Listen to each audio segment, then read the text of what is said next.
Hello guys, I am Pratiksha Chauhan, your polity educator on Arpita Sharma classes. We are going to cover today citizenship. Before we resume, here is a wonderful announcement.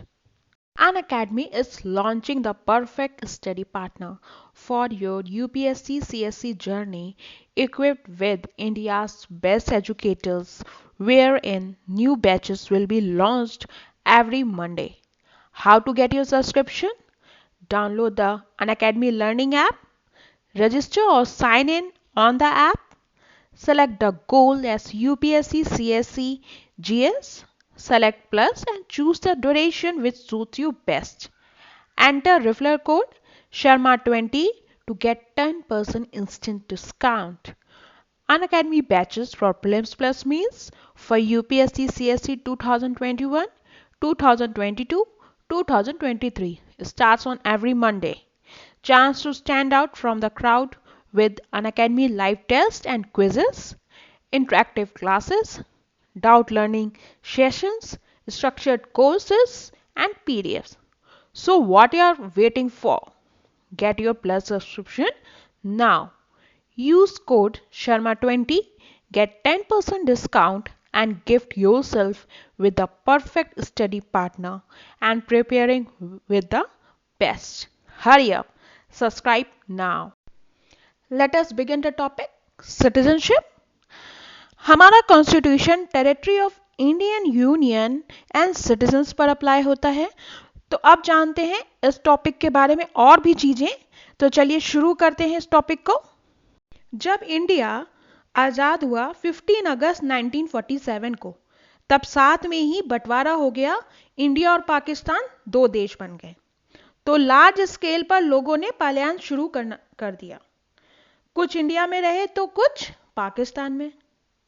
कोई रोक नहीं थी किसी के आने जाने में दोनों देशों में. तब इसमें रोक लगाने के लिए 19 जुलाई 1948 को परमिट सिस्टम इंट्रोड्यूस हुआ.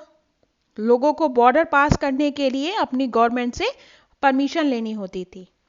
अब 19 जुलाई 1948 के बाद भी लोग बॉर्डर क्रॉस किए, बट गवर्नमेंट की परमिशन से.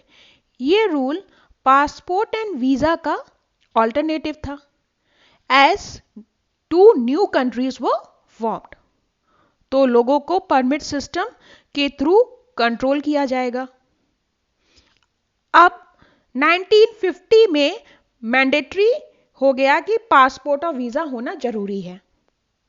अब बहुत से लोग आजाद होने के बाद दूसरे देश से रह रहे थे. कोई पाकिस्तान से वापस आ रहे थे.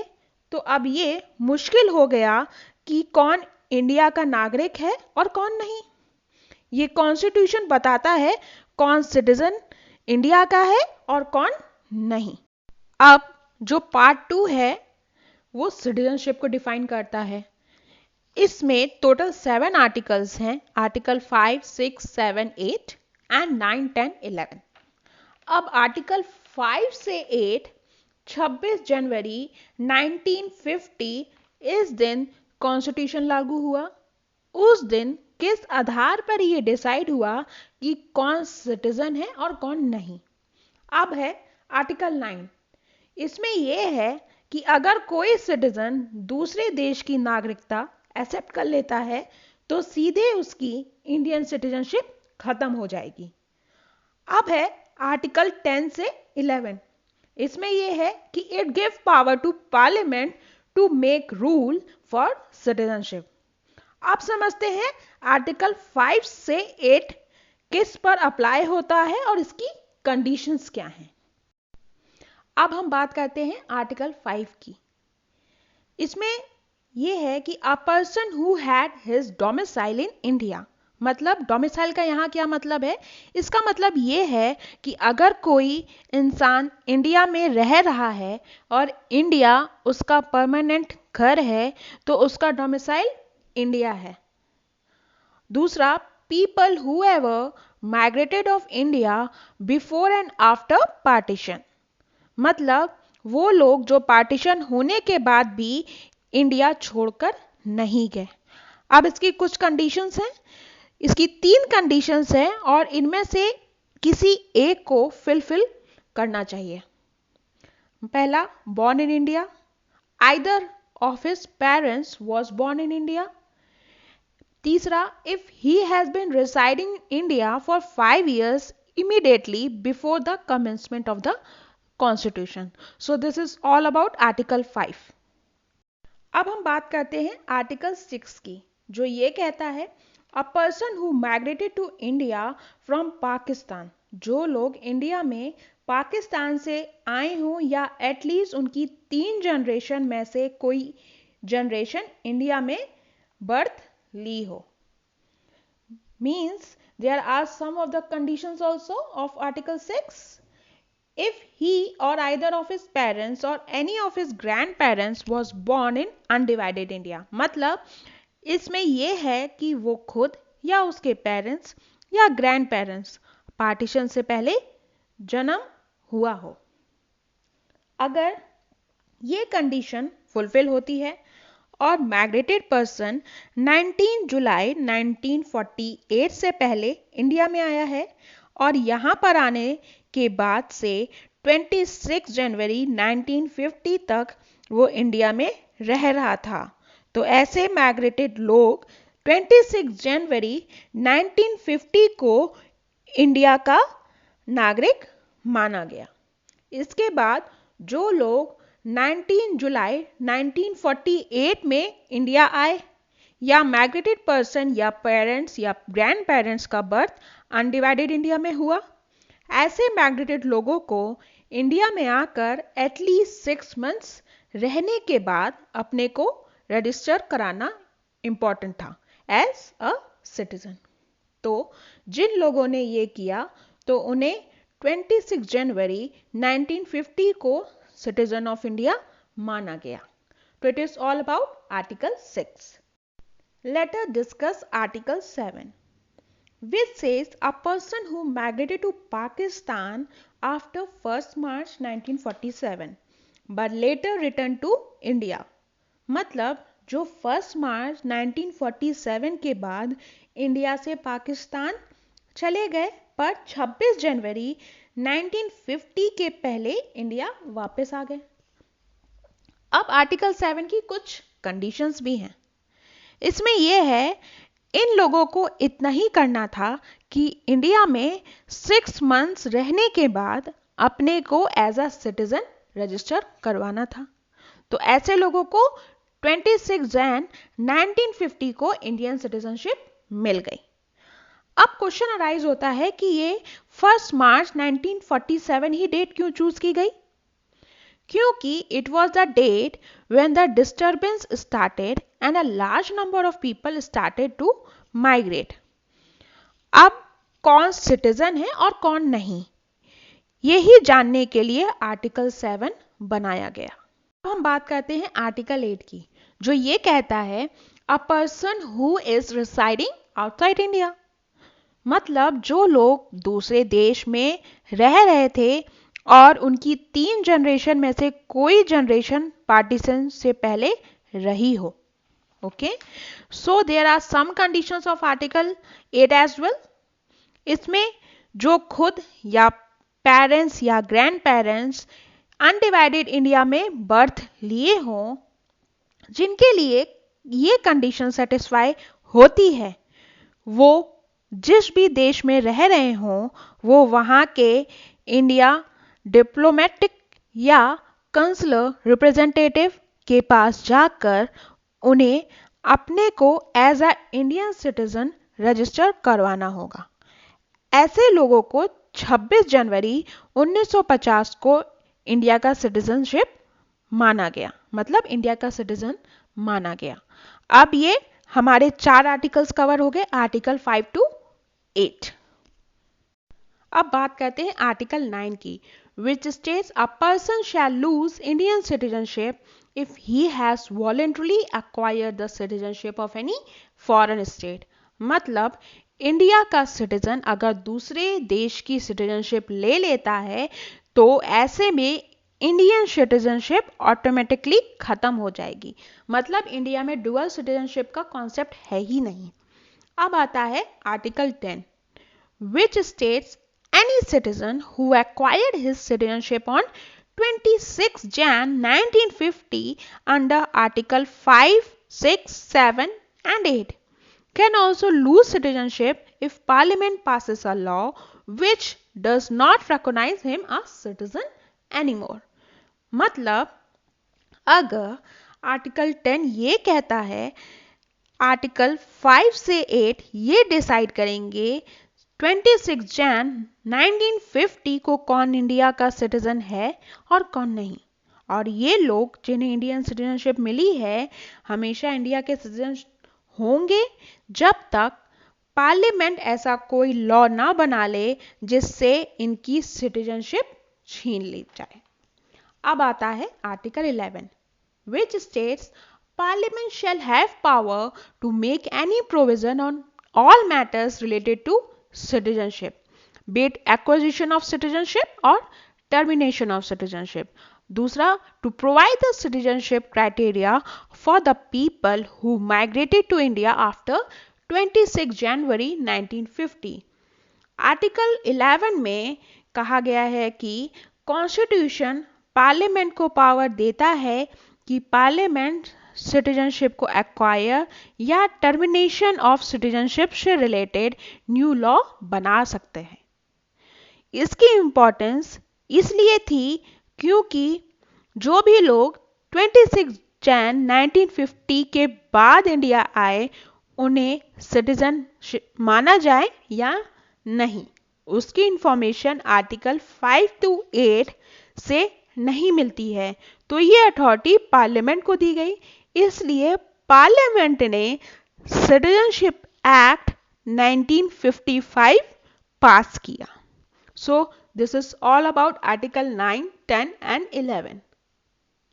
Now let us discuss citizenship act 1955. इसमें यह है कि it provides the acquisition and loss of citizenship after the commencement of the constitution. मतलब 26 जनवरी 1950 या उससे पहले कौन सिटीजन था या नहीं, ये आर्टिकल 5 से 8 से पता चलता है। 26 जनवरी 1950 के बाद कौन सिटीजन था या नहीं, ये हमें सिटीजनशिप एक्ट 1955 से पता चलती है। सिटीजनशिप एक्ट हमें यह बताता है कि कैसे इंडियन सिटीजनशिप एक्वायर की जा सकती है and how Indian citizenship can be lost. This act has been amended 9 times: 1957, 1960, 1985, 1986, 1992, 2003, 2005, 2015 and 2019. अब citizenship act acquisition of citizenship कैसे होती है और लॉस ऑफ सिटीजनशिप कैसे होती है। पहले बात करते हैं एक्विजिशन ऑफ सिटीजनशिप की, जिसमें 5 तरीके दिए गए हैं for acquiring citizenship. That is, first is by birth, second by descent, by registration, by naturalisation, bye incorporation of territory. तो वहीं दूसरा है कि हम लॉस ऑफ सिटीजनशिप कैसे होती है। इसके 3 तरीके हैं ऑफ लूजिंग सिटीजनशिप। पहला by renunciation, by termination, by deprivation. So आप पहले डिस्कस करते हैं वो 5 तरीके फॉर एक्वायरिंग सिटीजनशिप। अब हम बात करते हैं सब कैटेगरीज की एक एक करके, जो कहती हैं कि how to acquire citizenship. That is, पहला है by birth. If a person is born in India, then citizenship by birth applies. मतलब अगर किसी व्यक्ति का बर्थ इंडिया में हुआ है तो बाय बर्थ सिटीजन है। अब इसकी कुछ कंडीशंस भी है बाय बर्थ की।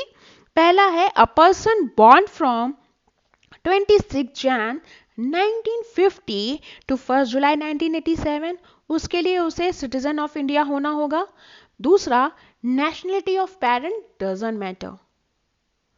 दूसरा, born from 1st July 1987 to 3rd December 2004, इसमें है कि either of his parents must be a citizen of India.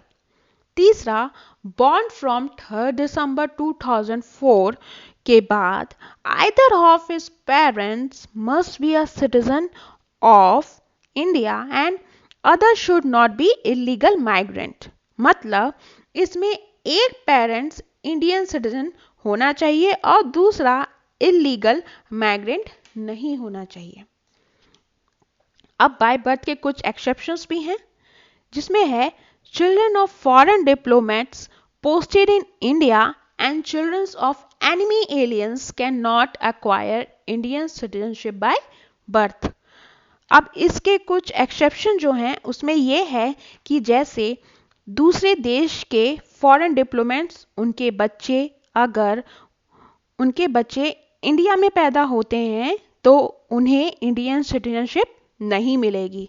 और साथ ही ऐसे देश जिनके साथ इंडिया वॉर में है, उन देश के सिटीजन्स के बच्चे इंडिया में बर्थ लेते हैं तो उन्हें भी सिटीजनशिप नहीं मिलेगी. तो ये था बाय बर्थ के बारे में. अब आगे बढ़ते हैं दूसरे की तरफ. अब दूसरी कैटेगरी है बाय डिसेंट, जिसमें है if a person is born outside in India and parents are Indian citizen. मतलब अगर बर्थ इंडिया से बाहर हुआ है पर पेरेंट्स इंडियन सिटीजन्स हैं तो ये कैटेगरी अप्लाई होती है.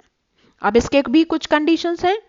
A person born from 26 Jan 1950 to 10 December 1992. इसमें यह है a father of a newborn must be a citizen of India.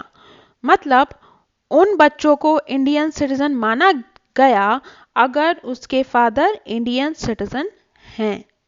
दूसरा है from 10 December 1990 to 3rd December 2004. Either of his parents must be a citizen of India. कोई भी parents India का citizen हो. अब आता है 3rd December 2004 के बाद. मतलब citizens by descent does not apply on who are born outside India whether their parents are Indian citizens. Child needs to get registered at an Indian consulate within 1 year of date of birth to get citizenship. मतलब अगर उन्हें citizenship लेनी है तो date of birth के 1 साल के अंदर उन्हें रजिस्ट्रेशन करवाना होगा. तो it is all about by descent. अब हम समझते हैं by acquiring citizenship by registration. इसमें है it applies to the people of Indian origin who are currently holding citizenship of a different country. इस कैटेगरी में जिनका ओरिजिन इंडिया है पर वो किसी और देश के सिटीजन हैं. अब इसकी कुछ कैटेगरीज भी हैं, जिसमें पहला है a person of Indian origin means a foreign citizen except a national of Pakistan, Afghanistan, China, Iran, Bangladesh, Bhutan, Sri Lanka and Nepal had passport any time. मतलब ये लोग वो होते हैं जो Pakistan, Afghanistan, Bangladesh, China, Iran, Bhutan, Sri Lanka and Nepal इन देश को छोड़कर किसी और देश के सिटीजन हैं और इनके पास कभी न कभी इंडियन पासपोर्ट हुआ हो. दूसरा, ही और आइदर ऑफ हिज पेरेंट्स और grand parents born in undivided India and other territories that became a part of India. मतलब पेरेंट्स या ग्रैंड पेरेंट्स मतलब 4 जनरेशन में से कोई भी पार्टीशन से पहले जन्म लिया हो या उन टेरिटरीज में पैदा हुआ हो जो आफ्टर इंडिपेंडेंस इंडिया का पार्ट बनी हो.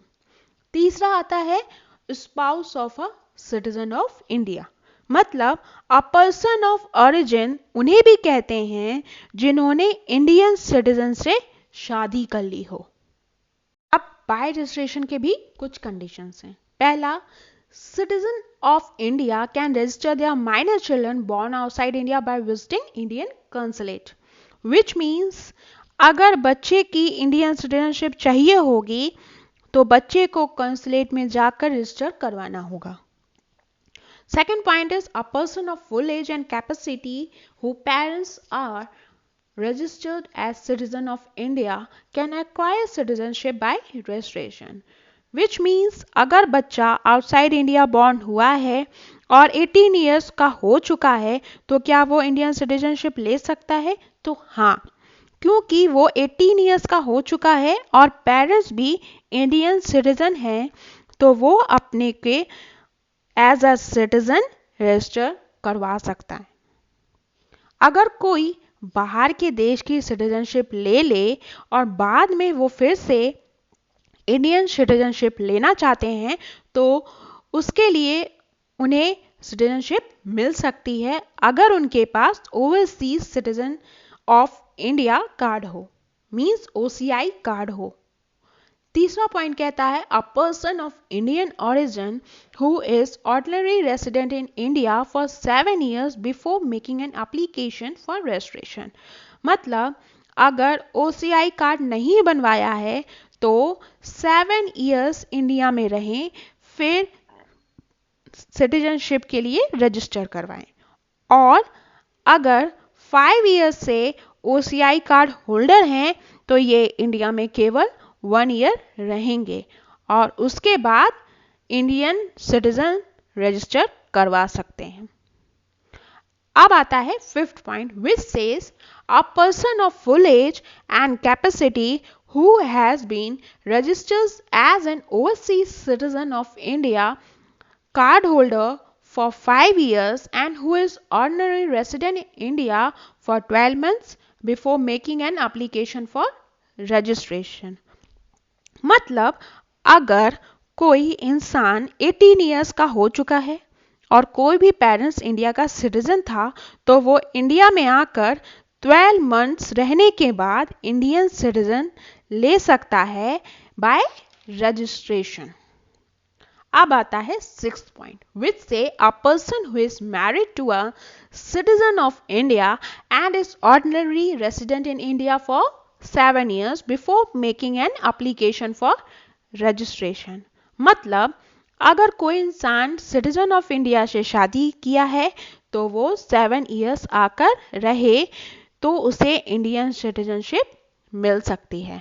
तो ये कुछ कंडीशंस थे बाय रजिस्ट्रेशन के.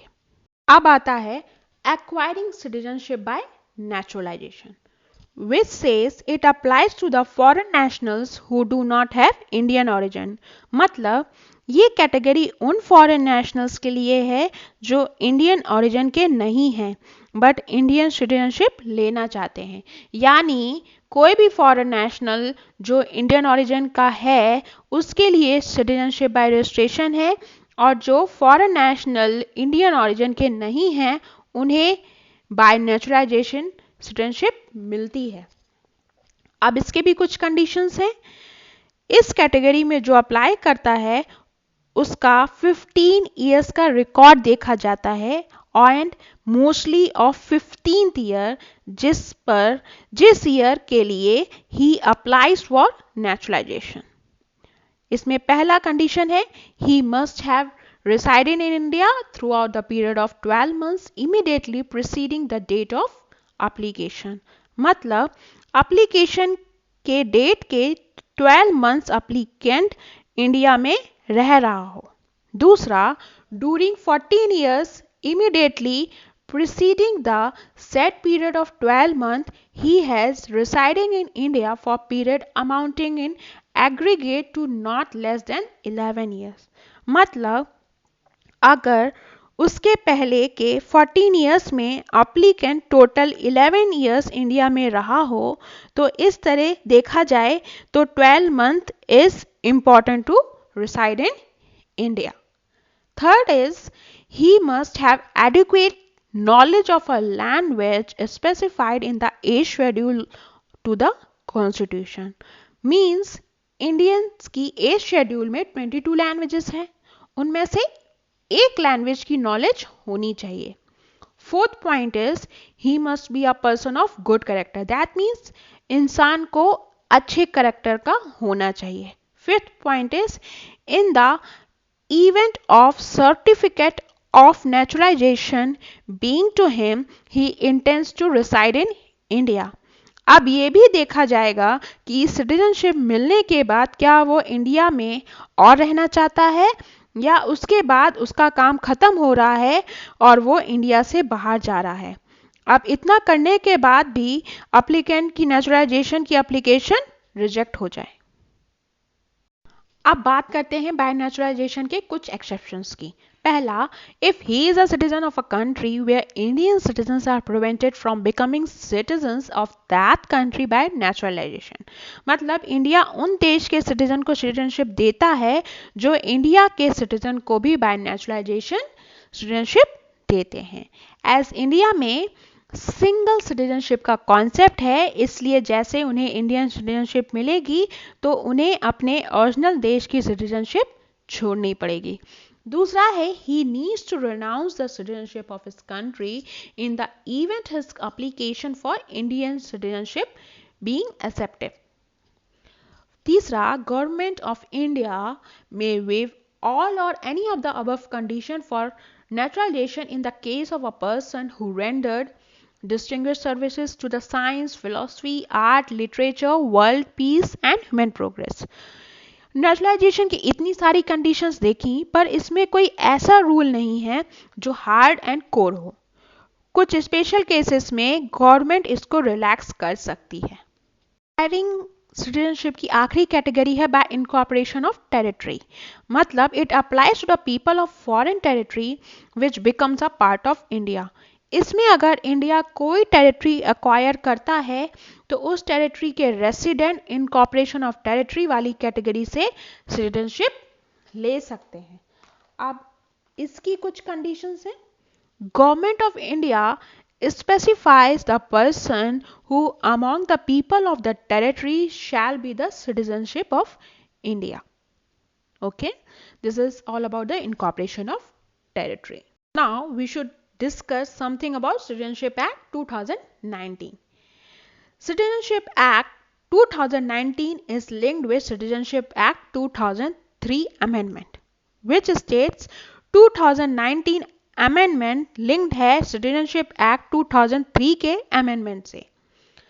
सिटीजनशिप एक्ट 2003 के बारे में पहले जान लेते हैं. ये कहता है इस अमेंडमेंट के थ्रू एक टर्म ऐड हुई जो थी इलीगल माइग्रेंट और पहली बार डिफाइन हुआ हु आर इलीगल माइग्रेंट्स.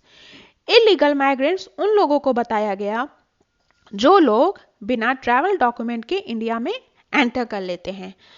मतलब foreigners who has entered India either without travel document or those foreigners who initially had valid travel document but has overstayed beyond the permitted time. मतलब वो लोग जो visa expire होने के बाद भी India में रहते हैं. तीसरा, as per this act, by birth, by descent, by registration, by naturalization category does not apply on illegal migrant. तो इनमें से कोई भी कैटेगरी अप्लाई होती है by birth, by descent, by registration, by naturalization और उनके बच्चों को भी इंडियन सिटीजनशिप नहीं मिल सकती है. अब बात करते हैं सिटीजनशिप एक्ट 2019 की, which says Hindu, Sikh, Buddhist, Jain, Parsi and Christian migrate from Afghanistan, Bangladesh and Pakistan will not be considered as an illegal migrant. मतलब अफगानिस्तान, बांग्लादेश, पाकिस्तान इन 3 देशों से अगर हिंदू, सिख, बुद्धिस्ट, जैन, पारसी और क्रिश्चियन कैटेगरी के लोग बिना ट्रैवल डॉक्यूमेंट के आते हैं या वीज़ा एक्सपायर होने के बाद भी यहाँ रुक जाते हैं तो उन्हें इलीगल माइग्रेंट नहीं माना जाएगा. So it is all about citizenship act 2019 as well as 2003. अब बात करते हैं लॉस ऑफ सिटीजनशिप कैसे होती है. इसके 3 तरीके हैं, by renunciation, by termination and by deprivation. पहला है बाय रेन्यूएशन.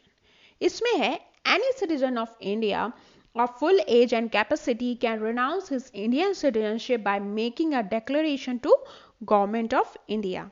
इसमें यह है कि अगर कोई सिटीजन खुद की इच्छा से इंडियन गवर्नमेंट को ये डॉक्यूमेंट सबमिट करता है कि मैं इंडियन सिटीजनशिप छोड़ना चाहता हूँ, तो इससे loss of citizenship by renunciation कहा जाएगा। दूसरा है citizenship of minor children of the person who has renounced his citizenship will also be lost by renunciation. मतलब तो ऐसी सिचुएशन में अगर उसका कोई 18 ईयर्स से कम का बच्चा है तो उससे भी इंडियन सिटीजनशिप नहीं मिलेगी। ओके, अब सिटीजनशिप के दूसरे बारे में बात करते हैं, by termination, which means when an Indian citizenship voluntarily acquire the citizenship of another country, his Indian citizenship automatically terminates। मतलब इसमें यह है अगर कोई भी इंडियन सिटीजन दूसरे देश की सिटीजनशिप लेता है तो उसकी सिटीजनशिप ऑटोमेटिकली खत्म हो जाएगी। और तीसरा तरीका है बाय डेप्रीवेशन। इसमें 5 तरीके हैं जिससे गवर्नमेंट इंसान की सिटीजनशिप खत्म कर सकती है। पहला, if the citizen has obtain the citizenship by fraud. मतलब पहला है कि अगर इंसान ने इंडियन सिटीजनशिप लेने के लिए कोई फ्रॉड किया है तो इस केस में सिटीजनशिप वापस ले ली जाएगी। दूसरा, if the citizen has shown disloyalty to the constitution. मतलब अगर पता चलता है इंडियन सिटीजन लॉयल नहीं है तो उसकी सिटीजनशिप खत्म कर दी जाएगी। तीसरा, if the citizen has unlawfully traded और communicated to enemy during the war. मतलब अगर कोई सिटीजन अगर वॉर के समय दुश्मन देश के साथ इलीगल कम्युनिकेशन या ट्रेड में मिलता है या पाया जाता है तो भी उसकी सिटीजनशिप खत्म कर दी जाएगी। चौथा है, if the citizen has been ordinary resident out of India for 7 year continuously. मतलब अगर कोई सिटीजन 7 ईयर्स या ज़्यादा इंडिया से बाहर रहता है तो उसकी भी सिटीजनशिप ले ली जाएगी। पांचवा, if the citizen has within 5 years after registration or naturalization been imprisoned in any country for 2 years। मतलब जो रजिस्ट्रेशन या नेचुरलाइजेशन के थ्रू सिटीजन बने हैं और सिटीजनशिप लेने के 5 साल के अंदर अगर वो दूसरे देश की जेल में 2 साल या ज़्यादा रहे हैं तो ऐसी कंडीशन में इंडियन सिटीजनशिप ले ली जाएंगी। So it is all about the citizenship. Hope you like it. Thank you.